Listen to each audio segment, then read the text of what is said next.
ఓం శ్రీ గురుభ్యో నమః. హరి ఓం. ఓం శరదిందు సమాకారే పరబ్రహ్మస్వరూపిణే వాసరాపీఠ నిలయే సరస్వతీ నమోస్తుతే. శ్రీ మహాసరస్వత్యై నమః. ఓం అరుణాం కరుణాతరంగితాక్షీం ధృతపాశాంకుశపుష్పబాణచాపాం అనిమాధిభిరావృతాం మయూఖైః అహమిత్యేవ విభావయే భవానీ. శ్రీ భవానీ దేవ్యే నమః. ఓం జ్ఞానానందమయం దేవం నిర్మలస్ఫటికాకృతిం ఆధారం సర్వవిద్యానాం శ్రీ హయగ్రీవముపాస్మహే. శ్రీ హయగ్రీవానుగ్రహ సిద్ధిరస్తు.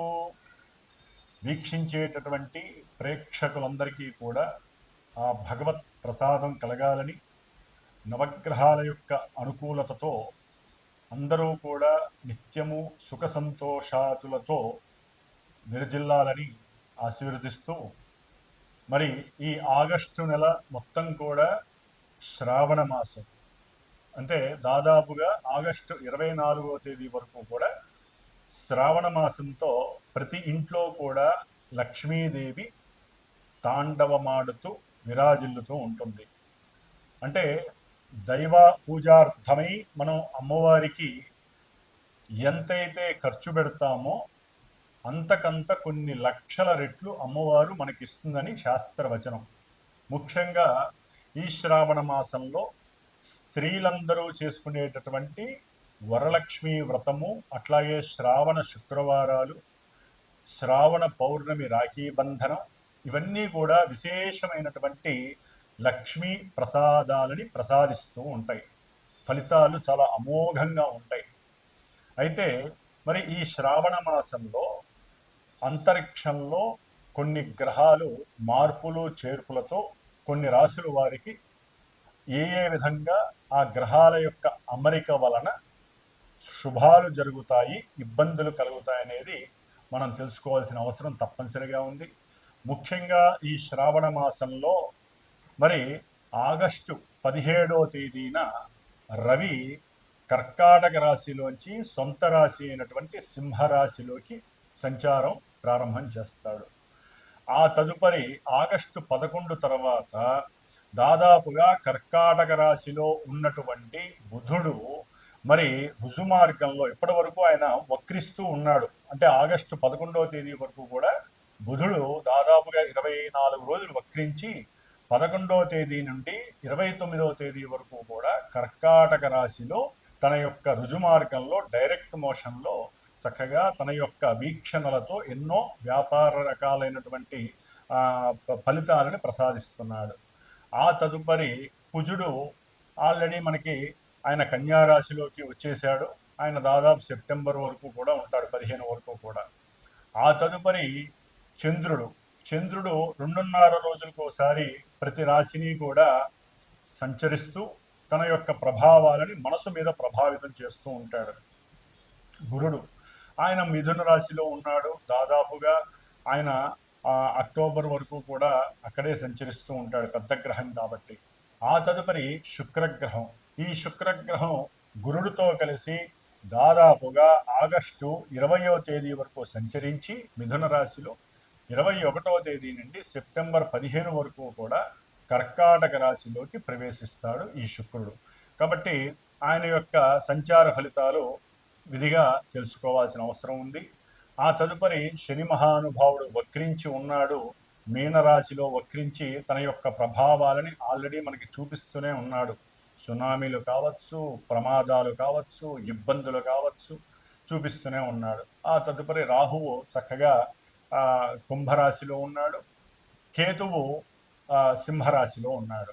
కాబట్టి భవిష్యత్తులో ఈ ఆగస్టు 17వ తేదీ తర్వాత నుంచి రవి మరియు బుధుడు వీరిద్దరూ కూడా సింహరాశిలో కలవటం ద్వారా బుధాదిత్య యోగం అనేటటువంటిది అంతరిక్షంలో ఏర్పడుతోంది. అయితే కేతువు అనేటటువంటి ఒక దుష్టుడు ఈ రవి బుధులకి సంకటంగా మారుతాడు. దానివలన ఎన్నో రకాల మార్పులు చేర్పులు ఈ బుధాదిత్య యోగం కలగాల్సిన వాళ్ళకి మారిపోతూ ఉంటాయి. అట్లాగే ముఖ్యంగా ఆగస్టు 12వ తేదీన శ్రావణ మంగళవారం సంకష్టహర చతుర్థి మనకి విశేషమైనటువంటి రోజు. అట్లాగే ఆగస్టు 9వ తారీఖున శ్రావణ పూర్ణిమ. అట్లాగే అదే రోజు మరి స్త్రీలకి అన్న తమ్ముళ్ళకి రాఖీ పౌర్ణిమ, రాఖీ కట్టేటటువంటి ఆచారం, దాని వలన వారి యొక్క ప్రేమానురాగాలు చూపించటం. అదే రోజున జంఝాల పౌర్ణిమ, అంటే కొంతమంది ఉపనయనం అయినటువంటి వారు ఈ జంఝాలని మార్చుకోవటం, హోమాదుల్ని చేసుకోవటం పరిపాటి. అదే రోజు గాయత్రి జయంతి. కాబట్టి గాయత్రీ దేవి ధ్యానం శ్రావణ పౌర్ణమి రోజున ప్రతి ఒక్కళ్ళు ఆచరించాలి. అట్లాగే ఆగస్టు 8వ తేదీన వరలక్ష్మి వ్రతము. ఇది 3వ వారం, పౌర్ణమికి ముందు వచ్చేటటువంటి 3వ వారం అయింది. కాబట్టి ఈ రోజున స్త్రీలందరూ కూడా వరలక్ష్మి వ్రతాన్ని ఆచరించుకొని చక్కగా భోగభాగ్యాలతో తొలతూగేటటువంటి రోజు ఈ యొక్క ఆగస్టు 8వ తేదీ, శని సంఖ్య కూడా.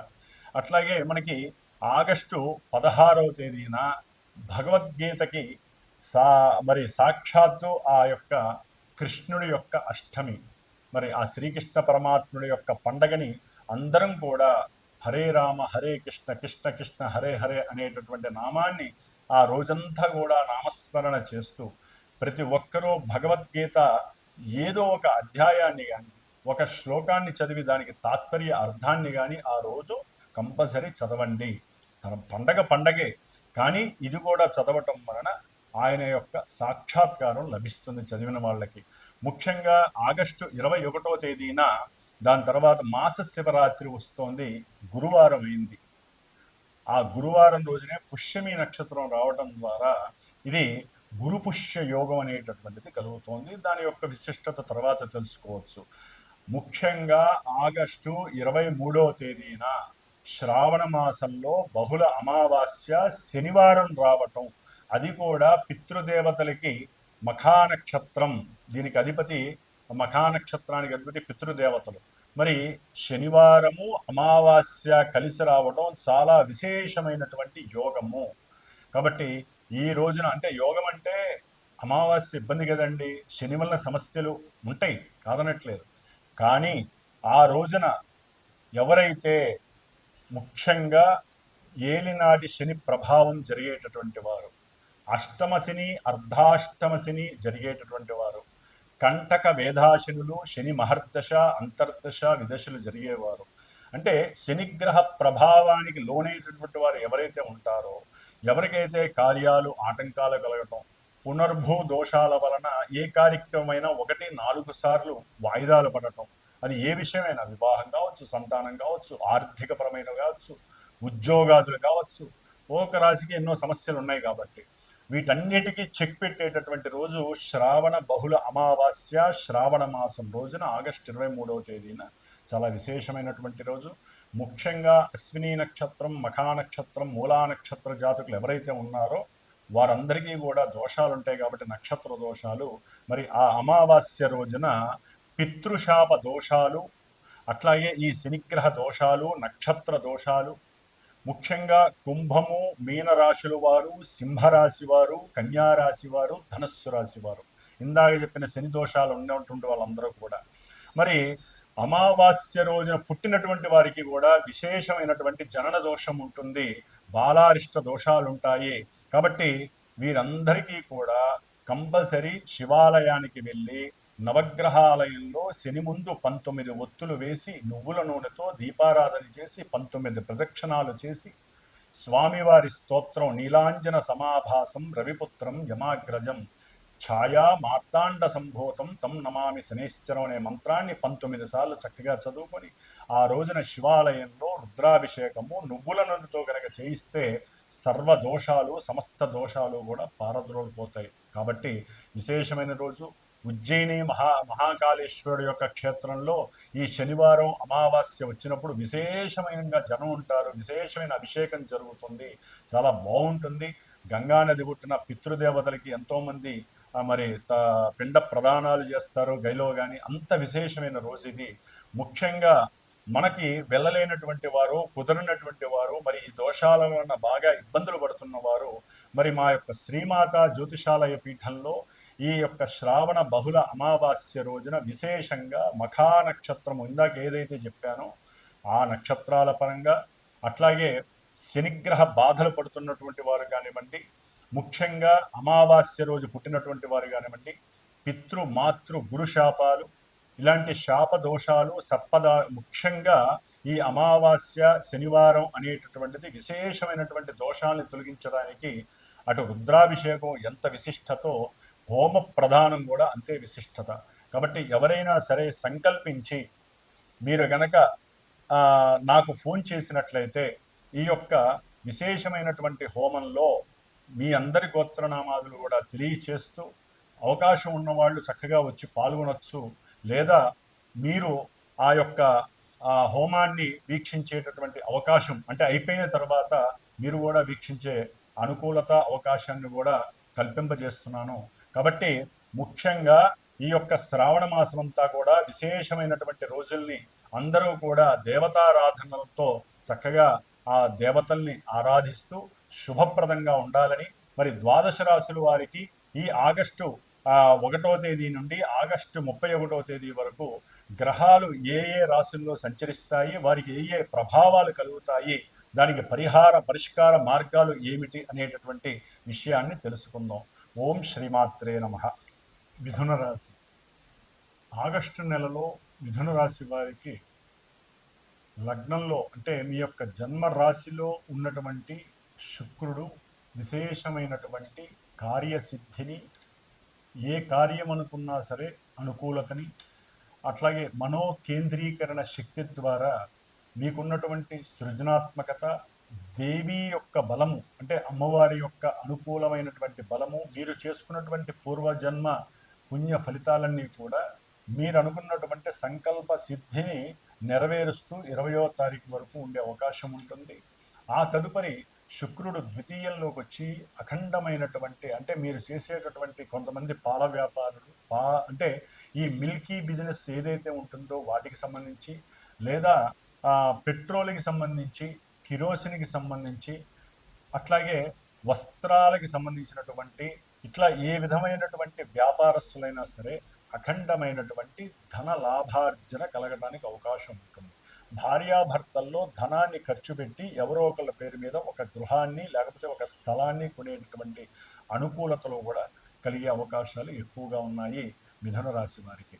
కాకపోతే ఆరోగ్యరీత్యా ముఖ్యంగా భార్యాభర్తల్లో ఒకరి పట్ల ఒకరు గనక కొంత అనుకూలమైనటువంటి ఆరోగ్య సూచనలు, అట్లాగే ఆరోగ్యపరమైనటువంటి ఔషధాలు సేవించకపోతే సమయానుకూలంగా కొంత వారిని ఆ యొక్క అనారోగ్య బాధలు తీవ్రతరం చేసి మానసికంగా వేధని, దాని ద్వారా అనారోగ్య లోపాలని కలుగజేసే అవకాశాలు ఎక్కువగా ఉంటాయి.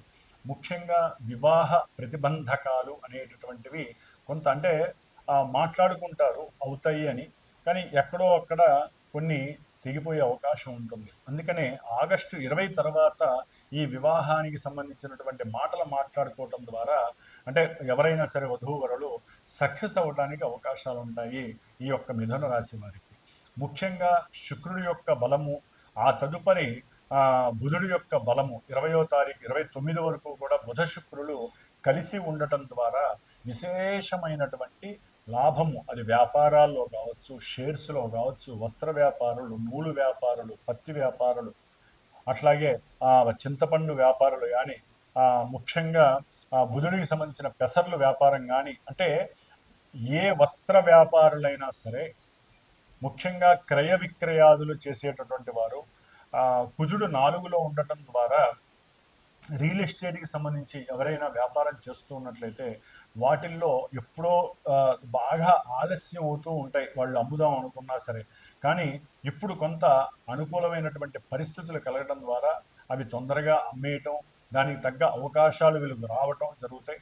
కానీ కొంత అక్కడ మానసిక స్పర్ధలు, ఇబ్బందుల వల్ల కూడా ఈ రియల్ ఎస్టేట్స్, లేకపోతే భూమికి సంబంధించినటువంటి, గృహాలకి సంబంధించినటువంటి, ఆల్రెడీ కట్టి అమ్మేటటువంటి ఇళ్ళకి సంబంధించి ఎవరైతే బ్రోకర్స్, రియల్ ఎస్టేట్స్ ఏజెంట్స్ ఉంటారో వారి మధ్య కొంత పొరపచ్చాలు వచ్చే అవకాశం ఉంటుంది, మాట తిరిగే అవకాశం ఉంటుంది. కొంచెం జాగ్రత్తగా ఉండి దాన్ని గొడవగా కాకుండా మాటగా మార్చుకొని సౌమ్యత గనక సౌమ్యంగా నిదానంగా ధనాన్ని ఆర్జించే వాళ్ళ లక్షణం గనక మీరు ఉన్నట్లయితే జాగ్రత్తగా మాట్లాడుకొని డబ్బులు పొందే అవకాశంగా దాన్ని మార్చుకోవాలి. ఇది విశేషత్వంగా ఉంటుంది, లేకపోతే గొడవలయ్యే అవకాశం ఉంటుంది.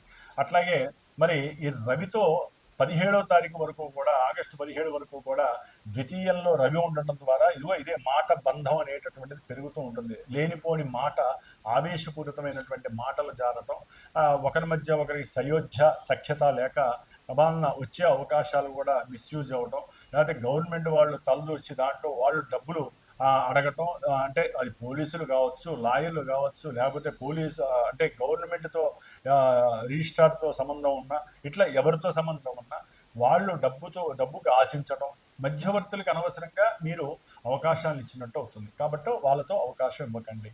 అట్లాగే 17వ తారీఖు తర్వాత రవి, బుధులు, కేతువు 3వ స్థానంలో ఉండటం ద్వారా మీరు అనుకున్నటువంటి సంకల్ప సిద్ధి నెరవేరుతోంది. ముఖ్యంగా కుటుంబంలో సంతానపరమైనటువంటి యోగము, సౌఖ్యము కలుగుతున్నాయి. సంతానం కావాలనుకున్న వారికి మరి 9 నెలలు గడిచిన వారికి సంతాన భాగ్యము, అసలు సంతానం లేదు అని బాధపడుతున్న వారికి సంతానప్రదమైనటువంటి ఒక శుభవార్త వినడం ద్వారా కుటుంబంలో విశేషమైనటువంటి ఆనందాన్ని వారు చేసుకోవటం, డబ్బు ఖర్చు పెట్టడం దాని ద్వారా. అట్లాగే గవర్నమెంట్ ఉద్యోగస్తులు ఎవరైనా ఉంటే వారు ముద్రణాలయాలు కావచ్చు, లేకపోతే ప్రింటింగ్ ప్రెస్సులు కావచ్చు, గవర్నమెంట్ జాబ్స్ ఏదైనా సరే వారు దాంట్లో అందిపుచ్చుకునే అవకాశం, ముఖ్యంగా బ్యాంకింగ్ రంగ వ్యవస్థలు కావచ్చు, రాజకీయ నాయకులకైతే కనుక ఇది ఒక వరం అని చెప్పాలి. మిథున రాశి వారికి వెనకాల బ్యాక్గ్రౌండ్లో ఉన్నటువంటి వ్యాపారాలన్నీ కూడా మల్టిపుల్గా పెరిగే అవకాశాలు ఉండే అవకాశాలు ఉన్నాయి. కాబట్టి ఇది అందిపుచ్చుకునేటటువంటి సమయంగా మీరు భావించాలి. ముఖ్యంగా 9లో ఉన్నటువంటి రాహు వలన మిథున రాశి వారికి దూర ప్రయాణాల ఇష్టం ఉన్నప్పటికీ ఏదో ఒక ఆటంకం కలగటం, అది అనారోగ్యపరంగా కావచ్చు, భార్యాభర్తల మధ్య సంబంధం సరిగ్గా సఖ్యత లేకపోవడం వల్ల కావచ్చు, లేకపోతే ఉద్యోగంలో వాళ్ళు అవకాశం మీకు అంటే సెలవులు ఇవ్వకపోవటం వల్ల మీరు మానసికంగా నిరుత్సాహపడి వాళ్ళతో గొడవ పడదామన్నంత రేంజ్కి వెళ్తారు. కొంతమంది అయితే గొడవ పడతారు వాళ్ళ జాతకంలో యోగాలు లేకపోతే కనుక, అవయోగాలు ఉంటే ఉన్న జాబు ఊడుతుంది అందుకని ప్రయాణాల యందు మీరు ఇంత సిస్టమ్ని ఆపరేట్ చేయకుండా ఓకే మనకి ఇంతే భాగ్యం అనుకొని ఇంట్లోనే దేవతా ఆరాధన చేసుకోండి. లేకపోతే దేవాలయాలు, మరి యూట్యూబ్లో మనకి కనిపించని దేవాలయం అంటూ లేదు. ఏ దేవాలయం పేరు చెప్తే ఆ దేవాలయాన్ని మన ఇంట్లోనే చూసుకోవచ్చు. ఏ దేశం చూడాలంటే ఆ దేశం చూసుకోవచ్చు. ఆ విధంగా మీరు తృప్తి పడండి, లేకపోతే మీకు ఇబ్బందులు కలిగే అవకాశం ఉంటుంది. ఉద్యోగంలో ప్రమోషన్స్ ఆ విషయాల్లో కొంత మీకు ప్రతికూలతలు కలిగే అవకాశం ఉంటుంది. కొంతమందికి అయితే ఉద్యోగాలు పోయే అవకాశాలు కూడా కనిపిస్తున్నాయి. శని యొక్క వక్రత్వం వలన ఆయన దృష్టి పడ్డప్పటికీ కుజుడు యొక్క దృష్టి పడటం ద్వారా అక్కడ ఆయన బలాన్ని పూర్తిగా కోల్పోయి అక్కడ విఘాతం కలిగే అవకాశం ఉంటుంది. అట్లాగే గృహంలో తల్లి యొక్క ఆరోగ్యం పట్ల జాగ్రత్త వహించడం మిథున రాశి వారికి చాలా చాలా మంచిది. ఓం శ్రీమాత్రే నమో నమః.